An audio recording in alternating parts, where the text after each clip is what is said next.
नमस्कार। ज्योतिषीय श्रृंखला की इस कड़ी में आपका हार्दिक स्वागत है।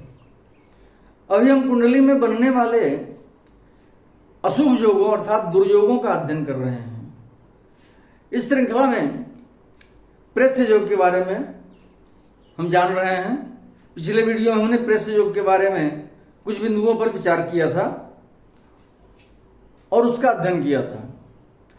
आइए अब पुनः कुछ अन्य बिंदुओं पर हम विचार करते हैं जिसके द्वारा प्रेस्य योग का निर्माण कुंडली में होता है। प्रेस्य योग के जातक के फल के बारे में कहा गया है कि यदि कुंडली में प्रेस्य योग हो तो जातक दूसरे के अधीन रहकर स्वतंत्रता रहित होकर नौकरी करता है। ऐसा जातक कलहप्रिय होता है, कटुभाषी, पापात्मा, मूर्ख, दुष्ट लोगों से प्रीति रखने वाला, क्रोधी, बदला लेने वाला अर्थात प्रतिशोध की भावना ऐसे जातक में रहती है, मिथ्यावादी अर्थात झूठ बोलने वाला, परस्त्रीगामी, पेटू और संसार के उत्तम लोगों से द्वेष रखने वाला होता है। इस योग से युक्त व्यक्ति गरीब, दुखी, दूसरों से अपमानित होने वाला तथा उनकी कड़वी बातें सुनने को मजबूर रहता है। ऐसे व्यक्ति को विद्या का सुख भी कम ही मिलता है तथा उसका पूरा जीवन गुलामी में बीत जाता है। अब हम अगले पॉइंट की ओर चलते हैं, देखते हैं किस प्रकार से प्रेस्य योग का निर्माण होता है। यदि जन्म के समय बृहस्पति चतुर्थ भाव की संधि में हो, मंगल षष्ठ भाव की संधि में हो और सूर्य दशम भाव की संधि में हो तो जातक भृत्य होता है। जब हम कुंडली का निर्माण करते हैं तो हम लग्न स्पष्ट करते हैं, दशम लग्न स्पष्ट करते हैं, उसके बाद सभी भावों का स्पष्ट करते हैं और भावों की संधियों का स्पष्ट करते हैं।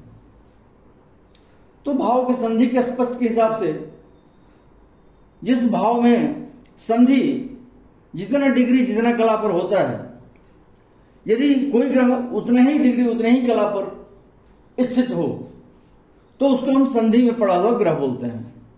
और कोई भी ग्रह कितना भी बलशाली क्यों न हो,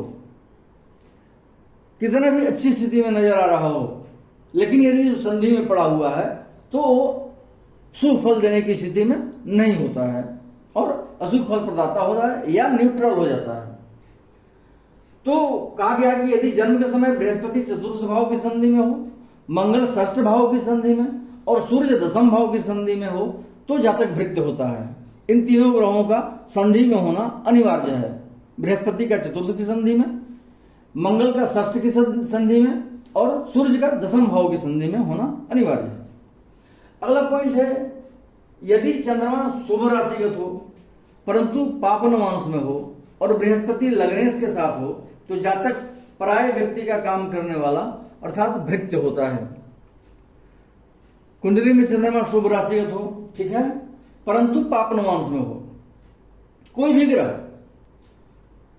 कितने भी शुभ स्थिति में हो, अगर वो सही नवांश में नहीं है, पाप ग्रह के नवांश में हो या शत्रु राशि के नवांश में हो या अपनी नीच राशि के नवांश में हो तो अशुभ फल देने की स्थिति में होता है, वो शुभ फल प्रदान नहीं कर पाता है।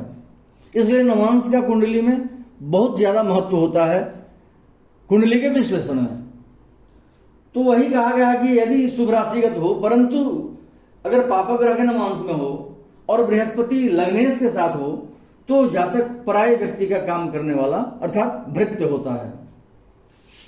अगला बिंदु है, यदि बृहस्पति नीच राशिगत होकर षष्ठ, अष्टम अथवा द्वादश भाव में हो और चंद्रमा लग्न से चतुर्थ स्थान में हो तो ऐसा जातक सर्वदा दूसरे की हुकूमत में रहता है। बृहस्पति नीच राशिगत होकर, बृहस्पति की नीच राशि हम जानते हैं मकर राशि होती है।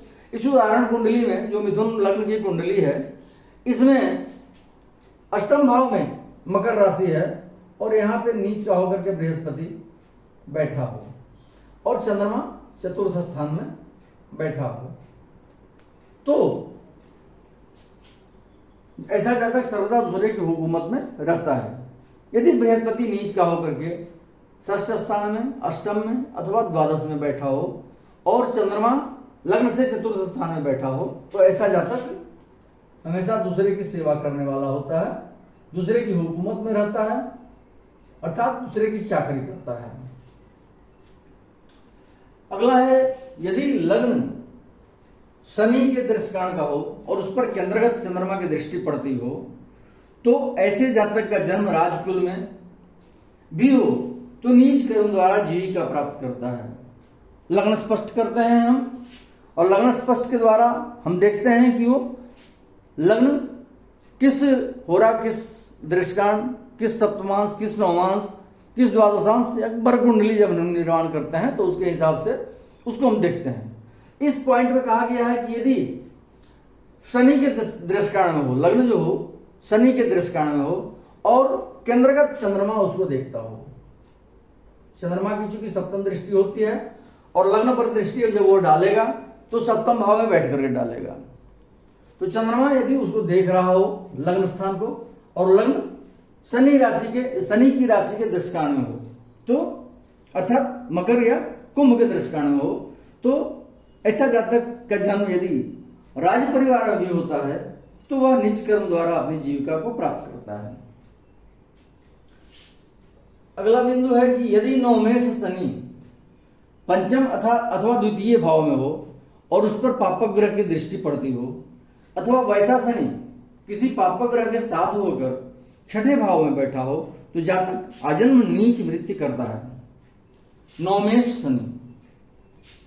शनि का नवमेष होना अनिवार्य है। इस उदाहरण कुंडली में शनि नवमेष है, चूंकि नवम भाव में कुंभ राशि बैठी है और कुंभ का स्वामी शनि होता है। नवमेष शनि यदि द्वितीय भाव में बैठा हो या षष्ठ भाव में बैठा हो, द्वितीय भाव में बैठा हो या पंचम भाव में बैठा हो, नवमेष शनि द्वितीय भाव में बैठा हो या पंचम भाव में बैठा हो और उस पर पापक ग्रह की दृष्टि पड़ रही हो, मान लेते हैं द्वितीय भाव में बैठा है और यहां से मंगल उस पर सप्तम दृष्टि डाल रहा है या चतुर्थ दृष्टि से भी देख सकता है या अष्टम दृष्टि से भी मंगल देख सकता है, मत अर्थात पापक ग्रह की दृष्टि उस पर पड़ रही है। या जब शनि पंचम में है तो यहां भी सप्तम स्थान से दृष्टि पड़ रही हो मंगल की, पापक ग्रह की, या दूसरे किसी स्थान से उस पर दृष्टि पड़ रही हो। और दूसरा इसमें पॉइंट है कि या तो ये स्थिति हो और नहीं तो वैसा शनि अर्थात नवमेष शनि पापक ग्रह के साथ षष्ठ भाव में बैठा हो, शनि पापक ग्रह के साथ षष्ठ भाव में बैठा हो, मान लेते हैं षष्ठ भाव में शनि और मंगल बैठे हैं, नवमेष होकर के शनि बैठा हुआ है, तो इस स्थिति में जातक आजन्म नीच वृत्ति करता है। नीच वृत्ति करने वाला जातक होता है और उसी के द्वारा उसकी आजीविका चलती है। अगला पॉइंट है, यदि शनि चंद्रमा से दसम स्थान में हो अथवा लग्न से पंचम, नवम या द्वितीय स्थान में हो और अष्टम में पापक ग्रह हो तो ऐसे जातक की जीविका नीच वृत्ति से ही चलती है। शनि चंद्रमा से दसम स्थान में हो, चंद्रमा जहां भी बैठा हो उसे दसमस्थ शनि हो, मान लेते हैं चंद्रमा बैठा हुआ है लग्न में तो यहां पे शनि बैठा हो, या लग्न से पंचम, नवम या द्वितीय स्थान में बैठा हो, चंद्रमा से दसमस्थ हो या लग्न से पंचम में, नवम में या द्वितीय स्थान में शनि बैठा हो तो ऐसा जातक की आजीविका जो है वो नीच वृत्ति के द्वारा चलती है। दो पॉइंट है इसमें, पहला है कि यदि शनि चंद्रमा से दसमस्थ बैठा हो अथवा लग्न से द्वितीय में, पंचम में या नवम में बैठा हो तो इस स्थिति में जातक की आजीविका नीच वृत्ति से चलती है। अगले वीडियो में हम कुछ अन्य अशुभ योगों को लेकर उपस्थित होंगे। नमस्कार।